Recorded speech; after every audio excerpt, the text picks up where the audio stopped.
Nesse momento, converso ao vivo com o deputado Mário Mota, que, afinal de contas, tem uma história bastante grande aqui na nossa região também. Eleito deputado, assumiu no início do ano passado e vem fazendo um trabalho diferencial aí na Assembleia Legislativa. Deputado, primeiramente, obrigado por atender aí ao nosso convite. Uma boa tarde e um prazer tê-lo conosco.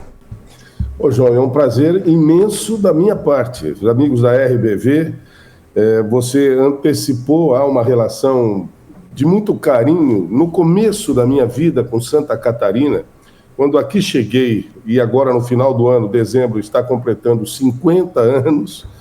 Pois é, a idade passa, a idade vem, o tempo... Aliás, o tempo não passa, nós é quem passamos.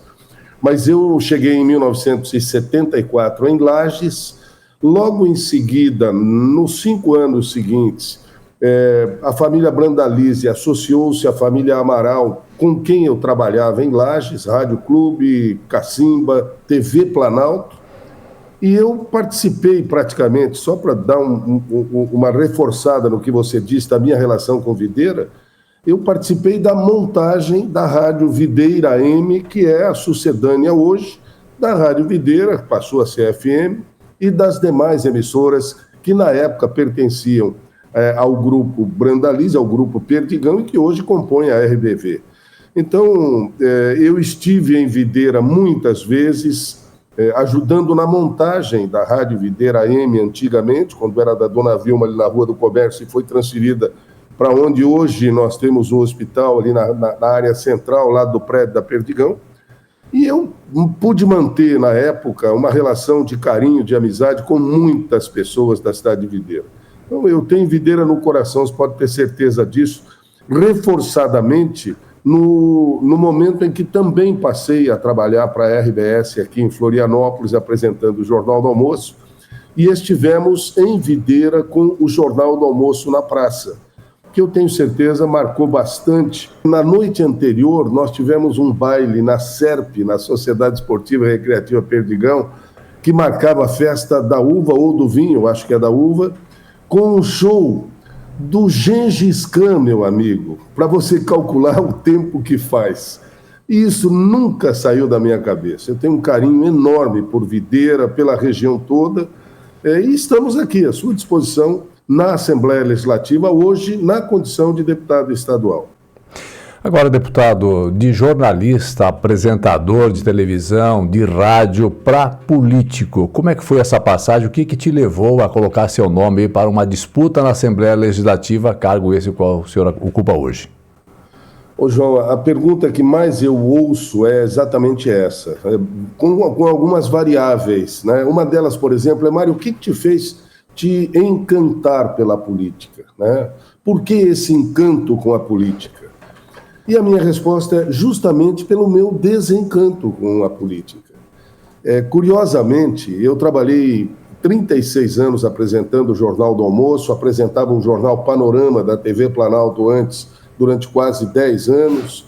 Antes, trabalhei em emissoras de rádio no interior de São Paulo. Eu vivi o jornalismo, na verdadeira acepção do termo, ligado sempre também à política. Nos últimos 40 anos, em Santa Catarina, eu praticamente mediei todos os debates eleitorais decisivos para primeiro e segundo turno, para governo, para as principais prefeituras do estado, para o Senado. Eu entrevistei, durante todo esse período, pela RBS, na época, praticamente todos os políticos, nas melhores e nas piores situações possíveis. E é evidente que isso acabou me proporcionando um certo conhecimento da área política um pouco mais aprofundado do que quem vive simplesmente na sociedade acompanhando os fatos. Quando eu completei 36 anos de Jornal do Almoço e depois de ter apresentado o Jornal Nacional no último dia 30 de novembro de 2019, fechando aquele ciclo de comemorações dos 50 anos do principal jornal da TV brasileira, gostem, não gostem, questionem, hoje queiram ou não, mas é, sem dúvida, um dos principais jornais de TV do mundo, o Jornal Nacional. Eu achei que eu podia contribuir de alguma forma, um pouco mais efetivamente, se eu me colocasse à disposição para uma cadeira na Assembleia Legislativa. E foi isso que aconteceu. Fui convidado, o ex-governador Raimundo Colombo me fez um convite, é meu amigo desde que eu cheguei em Lages, na época, éramos amigos de jogar futebol praticamente, ele não pensava em política, ele entrou na política, passou por ela incólume até hoje, e me dá naturalmente a satisfação de continuar tratando de política de uma forma bastante séria, bastante honesta e bastante digna. E eu me coloquei à disposição, assinando uma ficha no PSD, que é o partido do Raimundo, cujo presidente na época era o Milton Obos, ex-prefeito de Rio do Sul, ex-secretário da Defesa Civil. E o Milton me perguntou: Mário, vamos conversar agora sobre campanha eleitoral. Faltavam 10 dias para começar a campanha quando eu assinei praticamente a minha ficha. E ele disse: vamos falar sobre fundo eleitoral? Eu disse: olha, agradeço, eu não vou pegar fundo eleitoral, fundo partidário, e sequer o material gráfico, eu agradeço, não vou pegar do partido também. Ele me perguntou: mas o que você quer do partido então? Eu quero primeiro a chancela para poder concorrer, e quero algo que eu posso hoje oferecer para o partido, que é respeito. Se me respeitarem como eu vou respeitar o ideário da social-democracia, pode ter certeza de que vocês não se arrependerão. As minhas iniciativas serão atitudes, eu acredito, bastante novas, diferentes de tudo o que eu vi até hoje em política, e é como se eu dissesse que eu vou tentar fazer na política tudo o que eu gostaria de ver algum deputado ter feito até então, e que eu sabia era quase que impossível poder fazer se eleito da forma tradicional. Eu não gosto de usar esse termo, mas é verdade. Então, eu acabei fazendo uma campanha sem 1 centavo de fundo eleitoral, sem 1 centavo de fundo partidário, sem um panfleto sequer dado pelo partido.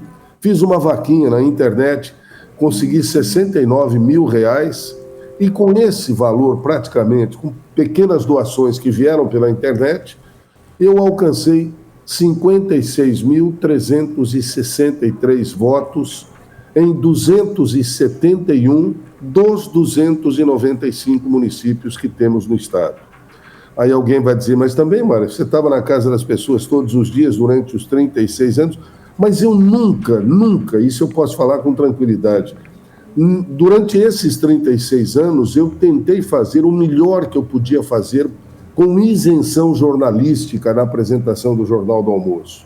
Se isso, ao final das contas, acabou me dando essa resposta, mesmo sem utilização de dinheiro grande para fazer a minha campanha, é uma consequência que eu agradeço ao bom senso de quem foi na urna e escolheu o meu número.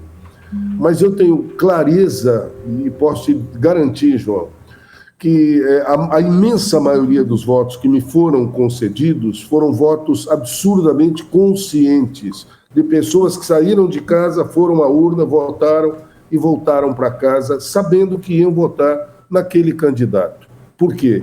Porque eu não tive um chamado cabo eleitoral entregando santinhos para as pessoas. Eu tentei me comunicar pela internet. E mesmo assim, se eu tivesse utilizado de fundo eleitoral, das tradicionais formas de fazer campanha, talvez eu tivesse uma votação muito maior. Mas o que eu fiz foi suficiente para ser o mais votado do PSD. O segundo mais votado no PSD já foi 2 vezes presidente da Assembleia Legislativa, 5º mandato, meu querido amigo e deputado Júlio Garcia. E os nossos votos, meus e deles, aliás, meus e dele, conquistaram uma 3ª cadeira, e nós trouxemos Napoleão Bernardes, ex-prefeito de Blumenau, para a bancada do PSD, que é formada, portanto, com esse trio. Eu, deputado Júlio Garcia e deputado Napoleão Bernardes. É uma bancada de quase 10% dentro da Assembleia, que tem 40 deputados, mas muito unida, muito respeitosa, e que se respeita muito entre os 3 deputados. E estamos fazendo, acredito eu, um bom trabalho aqui na Assembleia. No meu caso, com absoluta liberdade para tomar algumas iniciativas, como, por exemplo, João, eu montei o meu gabinete aqui na Assembleia a partir de um processo seletivo. Eu abri na internet. Quer trabalhar com o deputado Mário Mota? Então inscreva-se. Qual é a sua formação? Você tem direito? Você... Quer dizer, não era nenhum compromisso político. Praticamente desta forma, Certo. sabe? Eu acabei montando um gabinete a partir de 1.157 inscrições, João. Certo. 1.157 pessoas para montar o gabinete, que é eminentemente técnico. É um gabinete que tem me dado uma resposta competente de trabalho em tudo que eu pude participar até agora na Assembleia. Agora, deputado, deixa eu lhe questionar, até porque eu percebo aqui que tem um trabalho seu, né, uma iniciativa sua que diz respeito aí às emendas impositivas, né, que é aquela em que o parlamentar destina recursos da forma como lhe convier, conforme os projetos que a eles são apresentados por entidades, enfim, né? E tem agora as emendas participativas, no qual já tem um resultado bem significativo. E gostaria que o senhor falasse um pouquinho a respeito disso. Então, eu sempre fui um crítico de emendas impositivas no jornalismo. Quando lá em 2016, aproximadamente, decidiram que parte do orçamento estadual, e é bom que as pessoas compreendam como isso funciona, orçamento, se fosse um rocambole, por exemplo, 100% do que é arrecadado no ano que vem, forma o orçamento do Estado.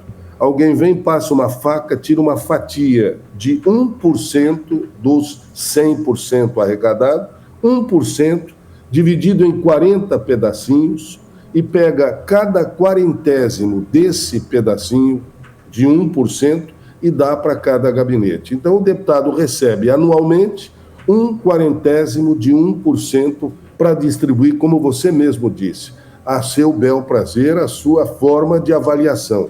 Eu até acredito que a maior parte dos deputados sempre destinou isso com muita parcimônia, com muita perspicácia, com muita ética, com dignidade, vamos lá. Mas não há, obrigatoriamente, nenhum regulamento que diga que tem que ser para cá, para lá, para algum lugar ou não. O deputado escolhe, até hoje, para quem vai destinar as verbas. E eu não diria nem que é exigência, mas a única solicitação que existe é que cada emenda não seja menor do que R$100 mil. E o pedido é feito pelo Tribunal de Contas. Caso contrário, ele vai passar o resto da vida só fazendo prestações de contas de emendas parlamentares. Você imagina, com 10 milhões, porque a média tem sido essa, de 1/40 de 1% Certo. por gabinete por ano. A cada ano, o deputado recebe de 10 a 12 milhões e meio por ano nos 4 anos do seu mandato. É muito dinheiro, né, deputado? Acaba sendo, quer dizer, teoricamente, em função dos 99% que sobra na mão do governador e de suas secretarias, acaba sendo minúsculo. Pequena fatia, mas que acaba sendo um valor grande da forma como ele é distribuído, né? Exatamente, João. Você pegou o raciocínio lógico. Porque R$100 mil, R$200 mil para uma prefeitura pequenininha pode resolver um grave problema de asfaltamento num determinado ponto, da construção de uma escola, de um posto de saúde. Mas veja, são 10 a 12 milhões que cada deputado tem nos 4 anos de mandato. Multiplica por 4, dá quase 50 milhões por mandato.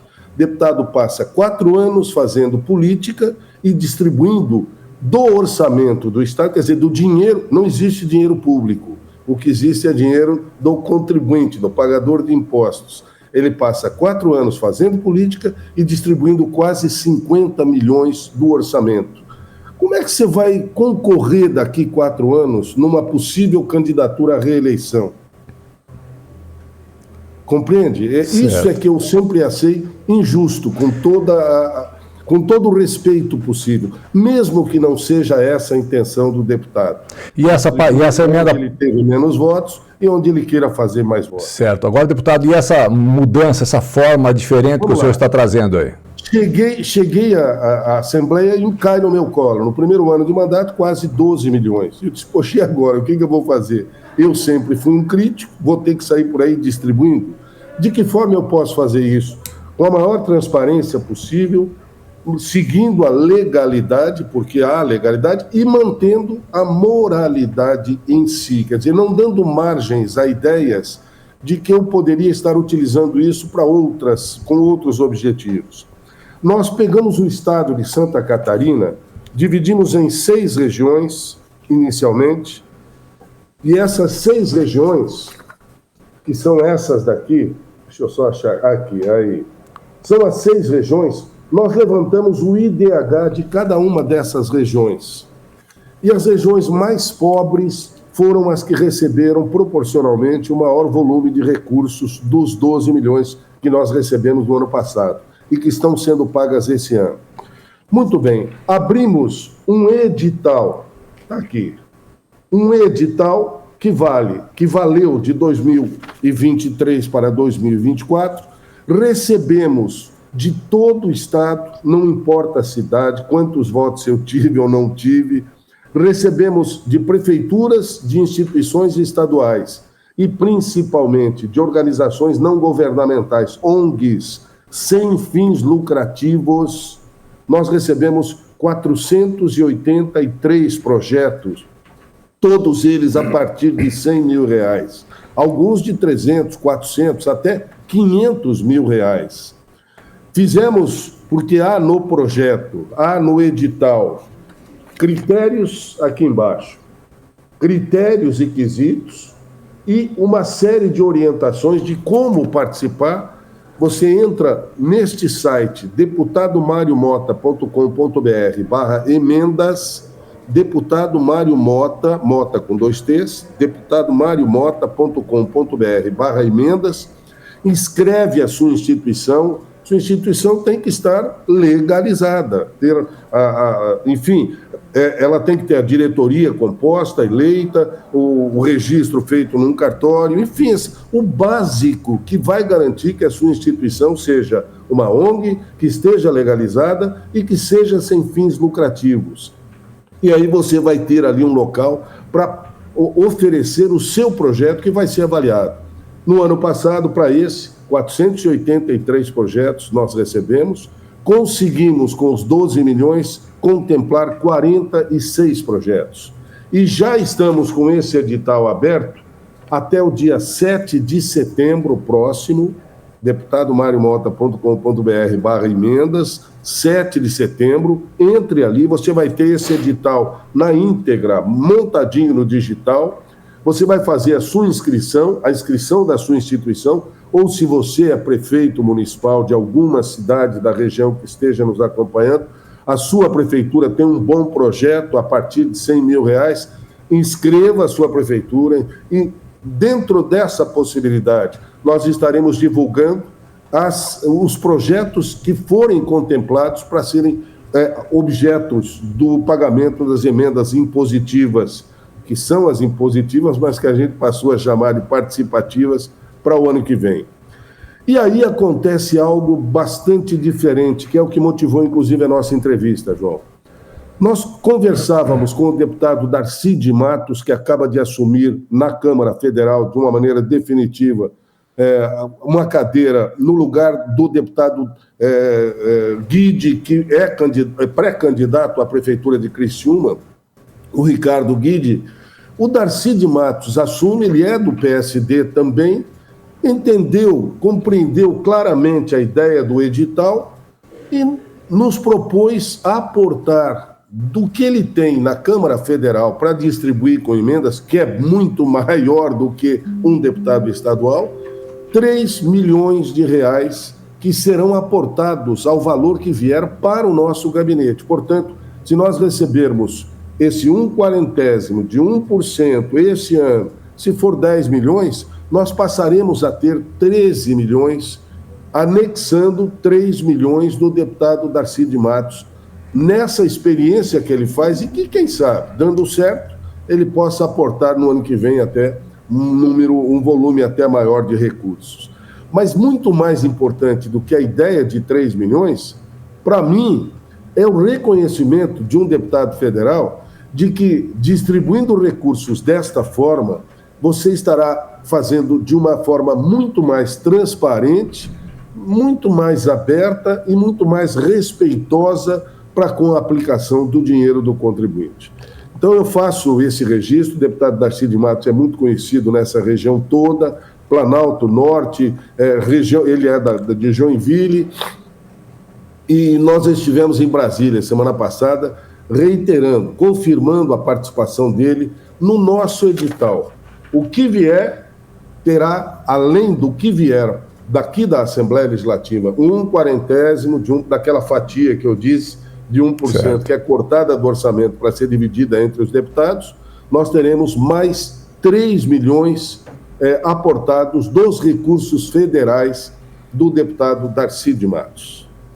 Muito bem, deputado, acho que o assunto, a gente teria muito mais coisas para conversar, mas nós teremos mais tempo, né, de agora em diante para poder abrir espaços, porque é uma nova forma de fazer política, e eu acho que quando a sociedade ganha com isso, espaços têm que serem direcionados e cada vez mais a gente buscar pessoas que realmente aí estejam compromissadas com a sociedade. A gente percebe que o momento político no Brasil vem mudando, nós tivemos as últimas eleições que foram realmente em nível federal, foi algo assim bastante diferente.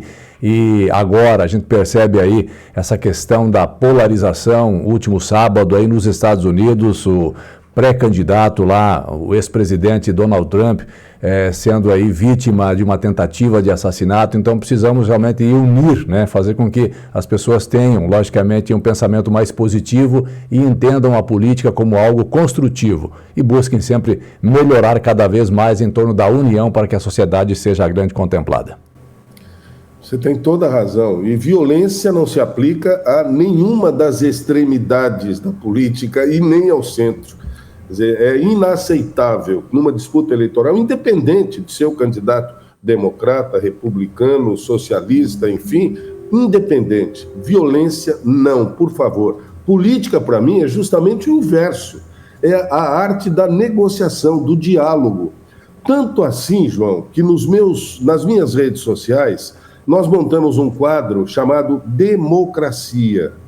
E nós estamos produzindo um quadro separado de 20, 25 minutos, meia hora, com cada deputado estadual. E agora, estivemos em Brasília, com cada deputado federal e senadores da República por Santa Catarina.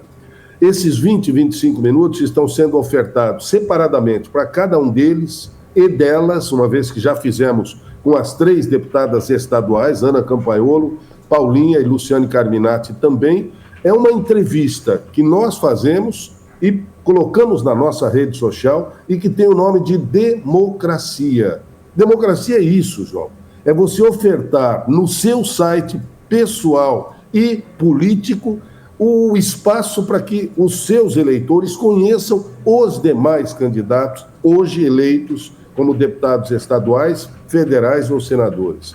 Nossa intenção é essa. No começo, eu recebi, inclusive, algumas críticas. Poxa, Mário, votei em ti, agora você está fazendo propaganda para o PT, para o PL, para o PDT. Eu disse, amigos, não estou fazendo propaganda para ninguém. Eu estou exercitando aquilo que o nome do quadro expressa. Democracia. Democracia, para mim, é isso. A deputada Luciane Carminati, que é do PT, veio depois conversar comigo e disse, Mário, muitos dos meus eleitores ainda não sabiam da minha vida. Você acredita nisso? Foi maravilhoso. A gente normalmente posta em collab, como a gente chama. Eu posto na minha rede social e o deputado ou a deputada posta na rede dele. E tem sido surpreendente a resposta do eleitorado. A maior parte dos meus eleitores compreende na hora. Diz, poxa, Mário, que legal. Eu não estou fazendo propaganda política para ninguém. Eu penso que o eleitorado precisa conhecer cada vez mais os deputados que os representam.